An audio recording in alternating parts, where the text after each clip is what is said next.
Hi, my name is Josh Nesbitt, and I'm doing a speech over photography today, and the settings on a camera and what camera is the best for you to use. Now, I'm not the most expert person in telling about a camera, or what people would actually want in a camera, but I do have some tips and trying to find the best camera for you today.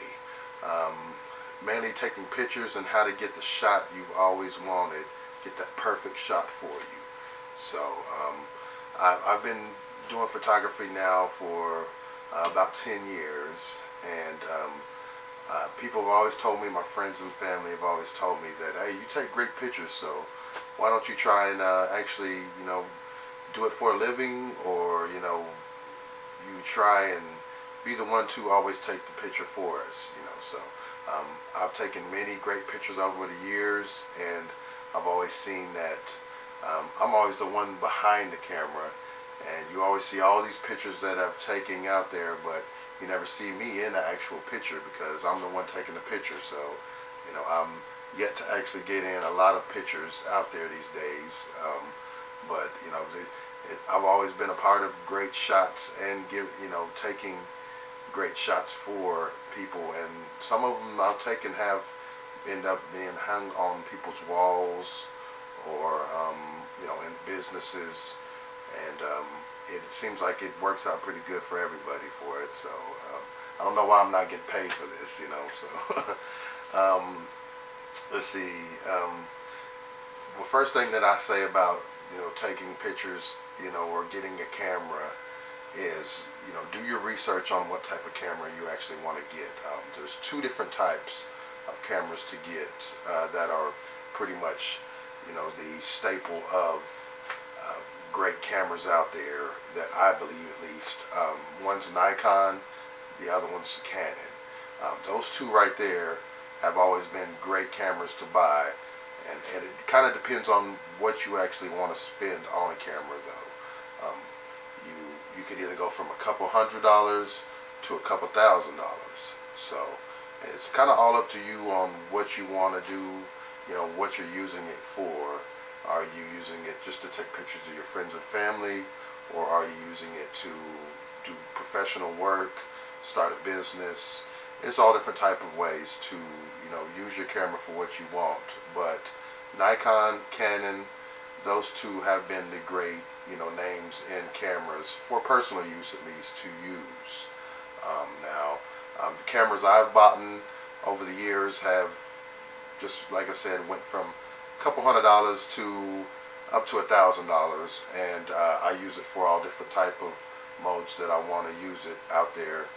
Taking pictures of my family, taking pictures of people's pets, taking pictures of landscapes where we've traveled, just getting all those great shots. And the more money that you actually spend on a camera, you're going to get a better resolution for the shot that you want. It kind of just depends on up to you how much you actually want to spend on a camera. So I'll go over some of the settings on a camera for it. You have anything from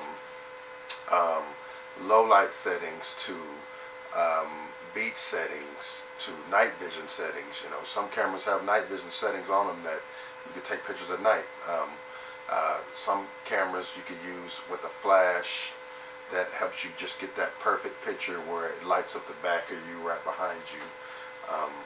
If you don't want to use that, you could use, you have a setting called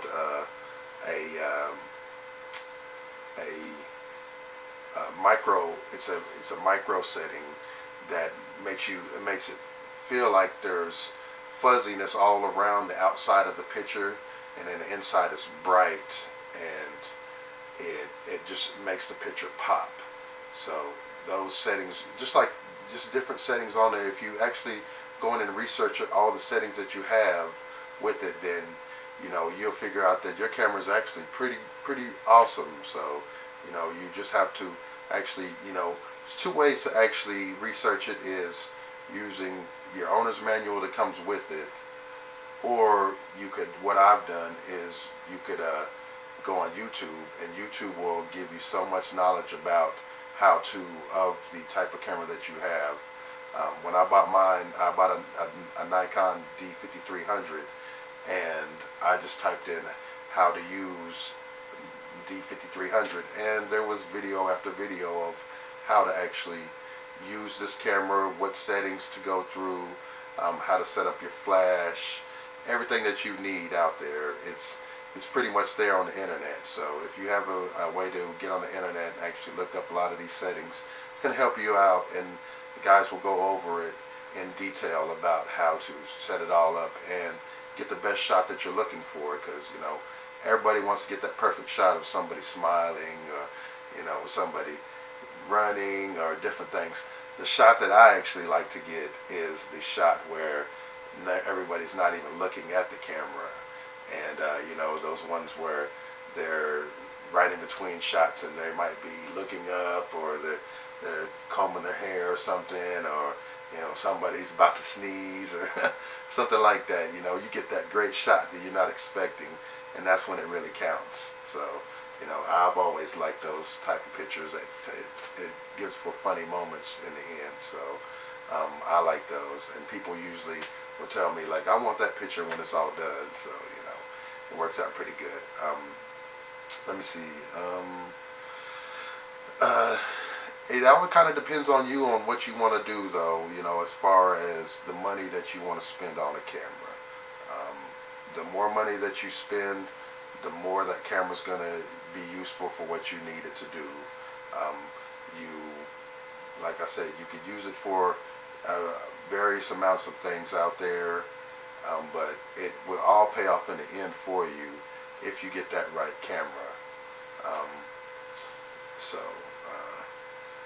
But one thing that I do say about this, though, is if you're going to get a camera, a nice camera, just make sure that you get a tripod and a remote, just so the next time that you actually do set up your camera, you could be the one who's in the shot instead of behind on the other side of it. So I will give you that much, so I believe that's also all I'm gonna say for now about it. So thank you for the time, and I would love to hear the criticism on this piece. All right.